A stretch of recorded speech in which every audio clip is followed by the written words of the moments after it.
కలికాలంలో ఇలాంటి వింతలు జరుగుతాయని బ్రహ్మంగారు చెప్పారు. అయితే వచ్చేసింది పోయే కాలం. అయినా మీకేమైందండి? పోయి ఈయన్ని సెలెక్ట్ చేసుకున్నారు. ఇతనికి ఏం తక్కువ? ఆ? మనకళ్ళు కానీ పోయినాయి అంటావా? మ్హూ. అయినా మీ పర్సనాలిటీకి మున్సిపాలిటీకి ఫోటో ఫ్రేమ్ సెట్ అవ్వట్లేదండి. ఏఐలో ఫోటో మార్ఫింగ్ చేయించుకుంటాలే. మార్ఫింగ్ చేసుకునేంత మ్యానిపులేషన్ ఈడేం చేశాడో. Government job. ఆ? నువ్వు ట్రయల్స్లోనే ఉన్నా అన్నావుగా. లేటెస్ట్గా పడ్డ రిక్రూట్మెంట్లో నేను గవర్నమెంట్ జాబ్ కొట్టాను, తినబట్టాను. ఇదిరా గవర్నమెంట్ జాబ్ సైడ్ ఎఫెక్ట్ అంటే.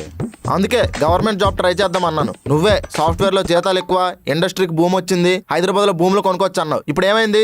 భూమి బద్దలైపోయింది.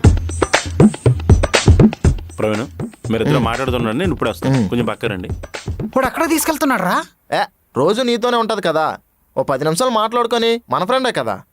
10 నిమిషాలంటేనే నాకు భయంగా ఉందిరా. ఏం కాదులే.